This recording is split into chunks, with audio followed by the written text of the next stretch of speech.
nobody knew what's going to happen in the end. He had not really revealed it to any of us. I think even Avinash had no idea. I have a very interesting relationship with my father. But when I was reading the script, I was really associating things with my girlfriend at that point of time. The mothers are the most taken for granted entities on this planet. Yeah. We are mothers going through menopause and you don't even know. And you don't know what the hell she's going through. And you're being a 14-year-old teenager. Giving her hell. Yeah, giving her hell. I think the father just wants to see his kids happy. Yeah. That's true. That's That's I think so the biggest thank you that. That's it.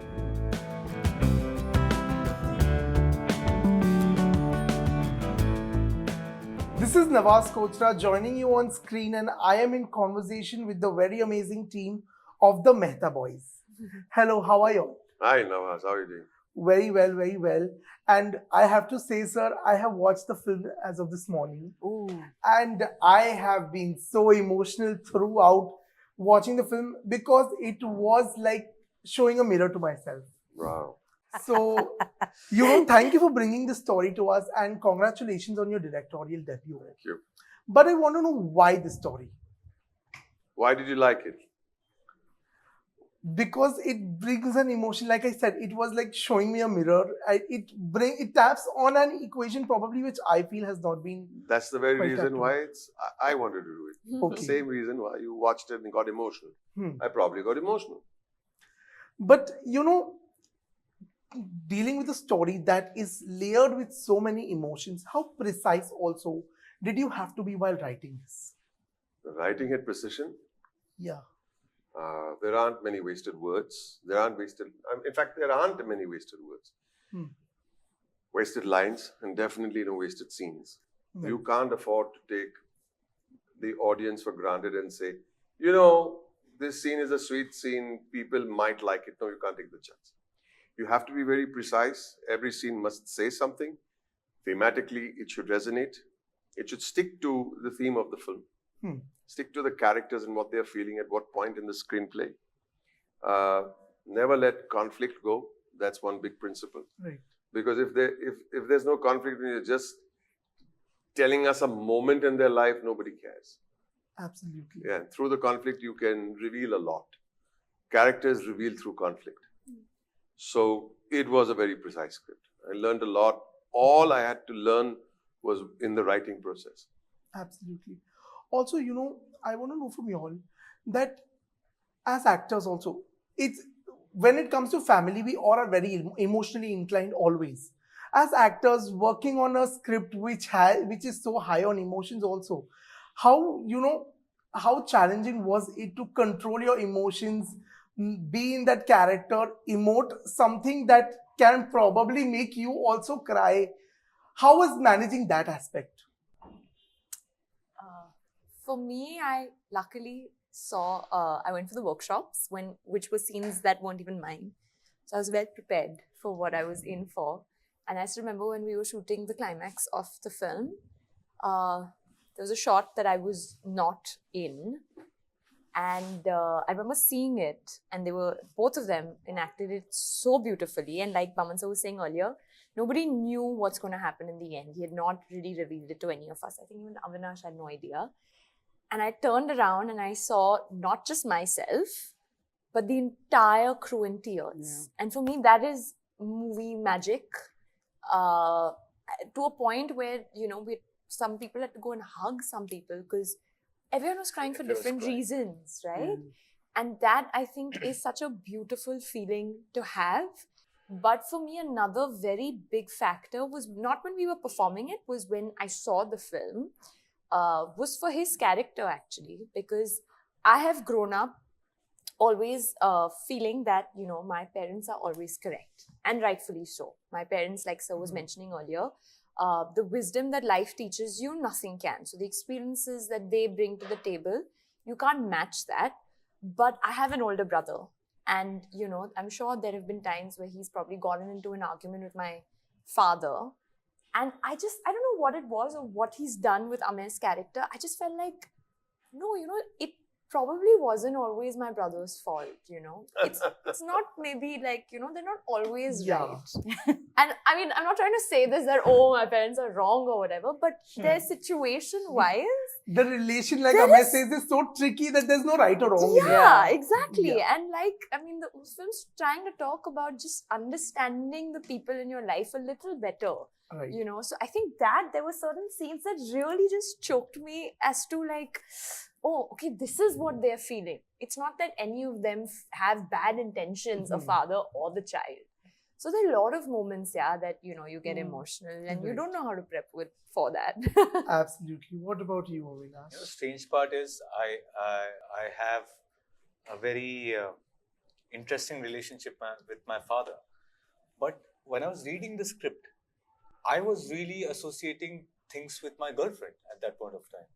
That's so And interesting. and I actually came to my set, sir, this is not just a father-son story. Yeah. This is about love and relationships. Yeah. We have a father-son story here to give you an insight into that, but Mhm. it is actually an insight in human relationships. That's what the film does.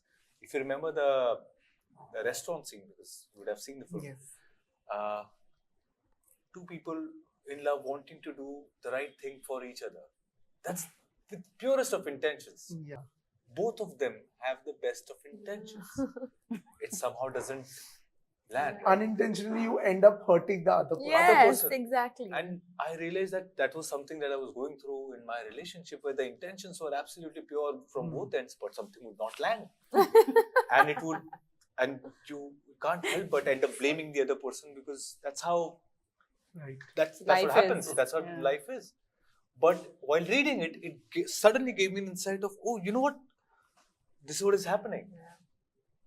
So there are several instances in the film. Like I said, it made me feel, though I have such an interesting relationship with my father, what brought out for me, or what came to me as a resource for emotion was what I was going through with my girlfriend. Right. And I really think that is what would happen to people who watch the film. It would open up so many other moments for them that they have gone through in life. We may not realize what they've Absolutely. We've not made any scene pushing the tear. The tear will come to Absolutely. you and Yeah. you decide. Yeah. Totally. Also, you know, Shreya and Puja, I want to know this from you all, that while the film is highlighting the father-son equation, the tricky father-son equation, is the equation equally tricky when it comes to mothers and daughters? And, you know, while it's kind of, it's a cold war between the father and the son, is it a little fierce when it comes to the mother and the daughter? Woo! I think. First say yes or no. The suspense is killing you. Yes-ish. Okay, yes. Yeah. I think with mothers, it's, yeah, the mothers are the most taken for granted entities on this planet. Yeah. You know, like now when I look back at when I was a teenager, rebelling, doing lots of things that I got into trouble for, and I remember being so angry with her about silly things, like, you know, and I was angry. It was really, really, real Yeah. gussa. And now in hindsight, when I look back, I'm reflecting at those. And I think also with women, like you all, maybe it's getting a little too technical. Go for it. Menopause, yeah. Like Oh. your mother's going through menopause and you don't even know. And you don't know what the hell she's going through. And you're being a 14-year-old teenager. Giving her hell. Yeah, giving her hell. And now I look back at that time and I was like, shit, I didn't even know, man. We didn't even talk about these things. So I think with the mother-daughter relationship, there's also this other thing in the mix, Yes. which affects the relationship. Yeah. So, yeah. And so is a male going through that. Same. Mhm. Hmm. What about you, Shreya?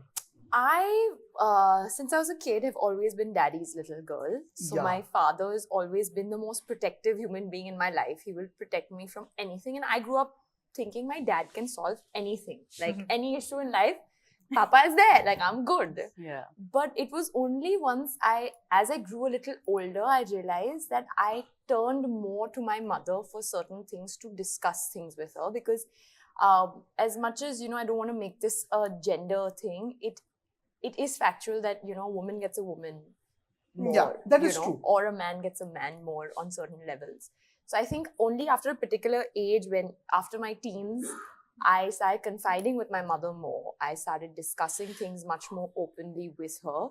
And yeah, we all at some point as daughters, have that one particular day where you're just like, I hate my mother. She doesn't get me. She doesn't love me.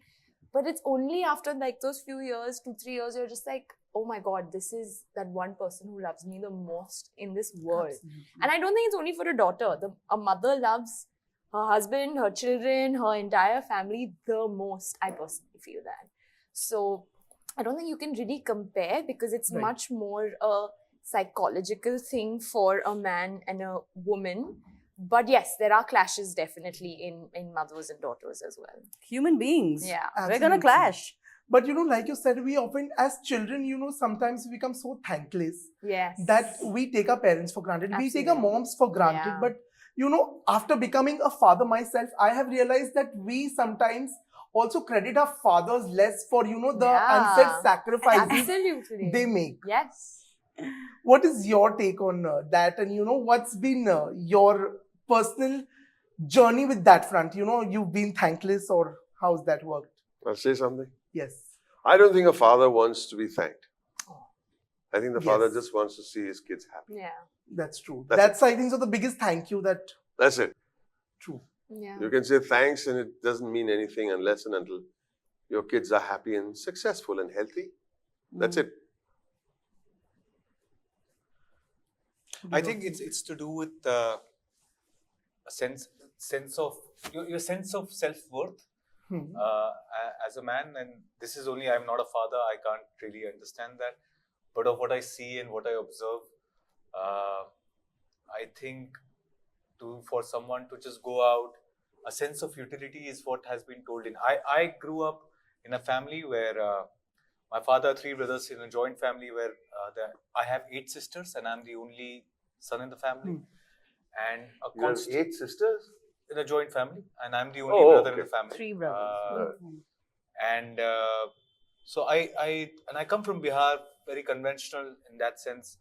Growing up, a constant learning that I had was you have to be responsible for everyone because you're the man, Yes. and you will be the Ghar ka Chirag. Later on, we realized that all the sisters can take care of me. I can't take care of. That's the reality of today. But this is what everyone thought, and you've been pushed for that. That's been inculcated to you. It's been pushed into your head, and I'm sure most men have gone through that part in their lives. For them, their utility in life, until very recently, for me, or I'm still dealing with that, where my sense of utility in the house is, have I been able to contribute something for everyone? Because this is why I was here in this life. I think a father goes through that constantly.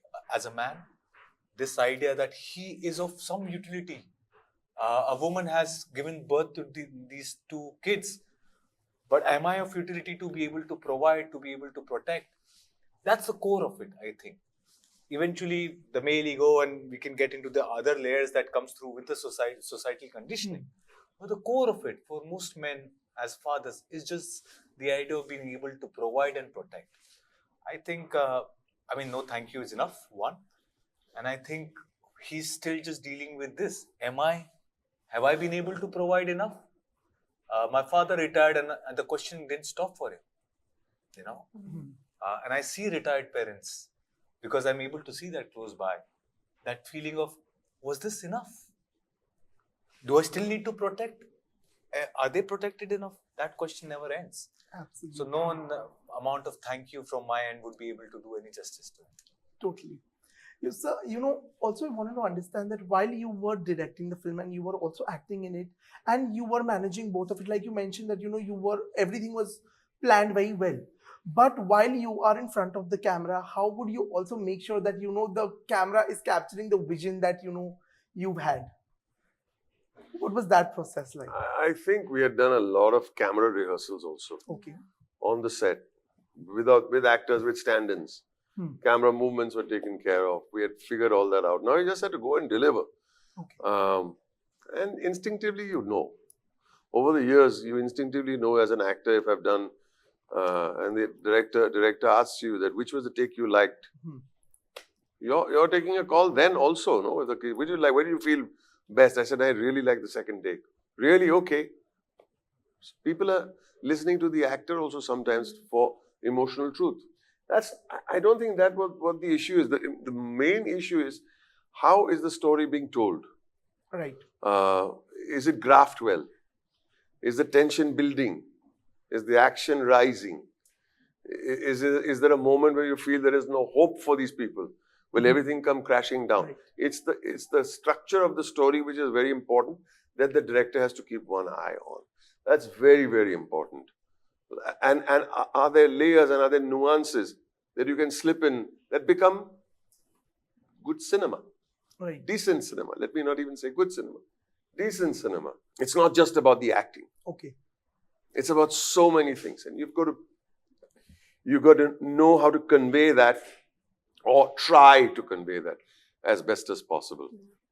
Also, if not just both acting and direction, you would have just directed the project. Who would you have wanted to see play Shiv Mehta? I was very keen on Irrfan Bhai at one time. Okay. We are very keen. Sensitive man, wonderful actor. Absolutely. Because everybody told me, you better sit in the director's chair. And then when I realized maybe I know the subject inside out, I know every scene and what it represents. Right. Beg your pardon. I think I finally decided to play it. Also budget. Or sasta tha. I could have imagined any other show. Lastly, one last question. Okay, so lastly, I want to know that one thing that pinched me about the story also was, the father, there were so many moments where the father wanted to hug the son, but it would just stop at a handshake. And, that stemmed from the thought that, probably the father was not around while the kids were growing up, and that is why, they don't share that rapport, that comfort. Because even in Amay's room, the photo is with the mother and the two children, but the father is missing. So, as a father, have you ever had that guilt of, probably not being around and missing out on certain precious moments? Not at all. No. Not at all. I think we are, and Iranis are a little more physical in that sense. Okay. So, the physical part comes very, very naturally to us. The scene where I have beautiful scene with Shreya. They're sitting and having beer of all things. Daughter-in-law and father-in-law. They're sitting having beer and they're sitting and chatting. It's a flashback scene.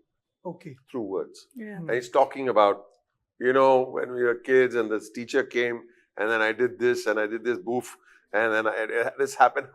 Everything is fine. And then, of course, he reveals. And then he said, when I came home, this was his tragedy.